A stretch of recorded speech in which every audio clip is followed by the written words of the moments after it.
After my trip to the United States, when I returned to Thailand, I had to undergo 14 days or 15 nights of mandatory quarantine. I've received a lot of questions about the experience, so I thought I'd use this opportunity to answer some of the questions.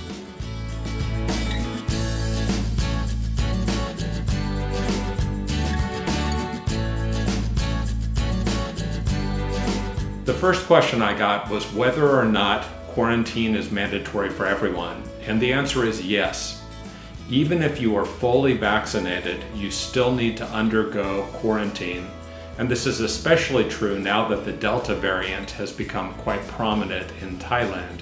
So quarantine remains an important strategy, especially since here in Thailand, the percentage of adults who've been vaccinated is only about 5%. You have some options about where to stay. You can stay at a government facility at your own cost, and these are basically army barracks somewhere outside of Bangkok. The option I chose, and I think the option most people would choose, is to stay at an ASQ, or alternate state quarantine facility. While it's a normal hotel, the experience is quite different from a normal hotel. For starters, you can't leave your room.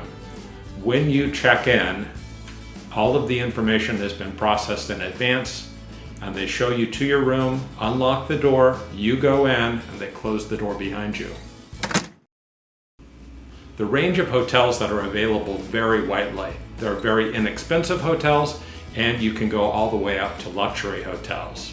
I chose a hotel that's in the 4-star range. A couple of things I would recommend when choosing your hotel.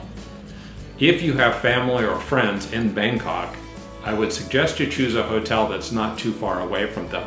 Most hotels will allow deliveries with some limitations of food, other materials, clothing, etc.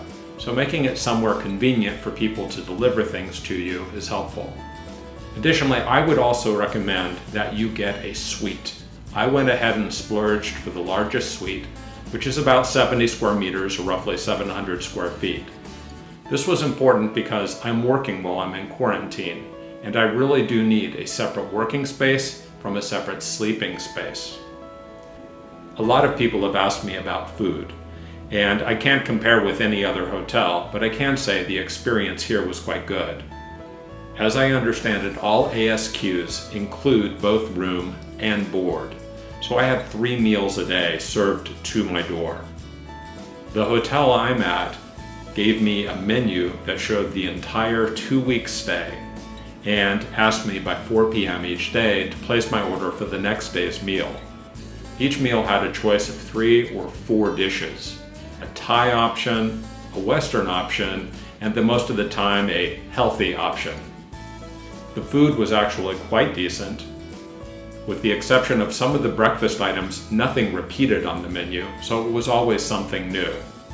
I also had some snacks in the room, but I made it a point not to have a lot of junky snacks. I also had a small refrigerator where I could store milk, I could store fruits and snacks, and I could also store the fruit desserts that they would give me with each meal if I wanted to eat them later. One of the things that helped keep me sane was having a very structured routine and schedule. Now I have to give the hotel credit. Upon arrival, there were 2 printed cards that laid out every single day of my stay, both the menu items, but then on another card, the activities each day. Wake up, temperature check, lunch, afternoon temperature check, dinner, and trash out for collection. Having that kind of structure and routine, and actually having it written down on a card, was very useful because I could just check it off as I went through the days, which helped give me a sense of progress through my 2 weeks.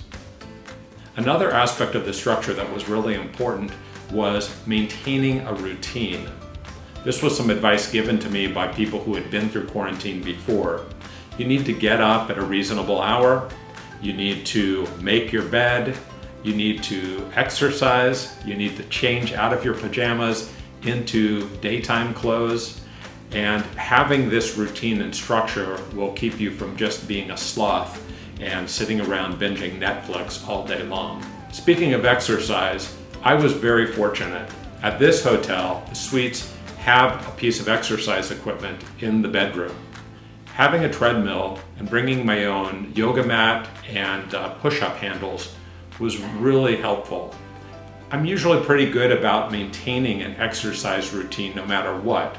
But literally having them sit right in front of me made it very easy so that every single morning when I woke up, I started with yoga and stretching, would do some push-ups, and then would get on the treadmill and walk or run.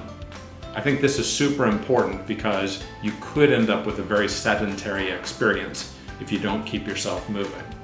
As I mentioned, I was working while in quarantine. So I arranged in advance for an external monitor from work and a monitor stand to be delivered to the hotel, so it was waiting for me. I also received some questions about boredom and mental health. And this probably depends a lot from person to person. I'm someone who's very comfortable spending time on my own, and I found this to actually be, in many ways, a positive experience. Of course, I do miss my husband, I do miss human interaction in person, but between conference calls and something that Ton and I did where we actually FaceTimed during dinner. So we ate dinner together, we just physically weren't together. And I think that really helped stave off any sense of lack of connection. There were a couple of things I did that I think really made a difference. One of the small ones was to make sure that I had a jumper to wear.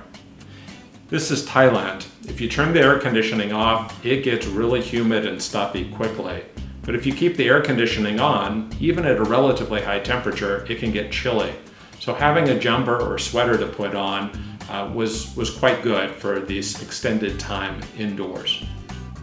Also, I can't eat out of boxes and with plastic cutlery for meal after meal after meal. So I actually arranged for Ton to bring some plates, some silverware, coffee cup, and bowl, so that I could transfer all of my food and put it on proper dining ware and eat from that. Another factor for me that was important was to have access to good coffee. Hotel coffee just isn't that good. So I actually brought my own coffee grinder, my own coffee beans, my little French press, so that every morning I could start the day with good coffee. One other thing I found that really made a difference, instead of trying to spend 2 weeks using little hotel-sized soaps and hotel-sized shower gels, is to go ahead and bring some bars of your favorite soap, facial wash, shampoo, whatever else you use.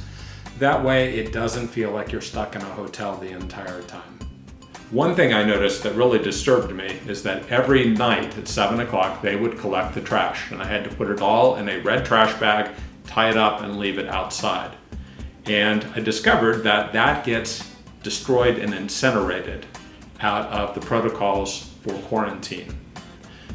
And the part of that that really disturbed me is my water supply is all plastic bottles.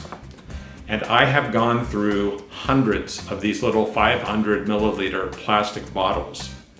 So I ended up taking all of these after the first couple of days, and I've been putting them in the plastic bags that the meal gets delivered in.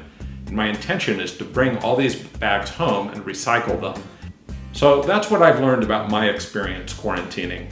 I hope it's helpful to you if you need to quarantine, or I hope it was interesting if you were just curious about the experience. Take care and stay safe.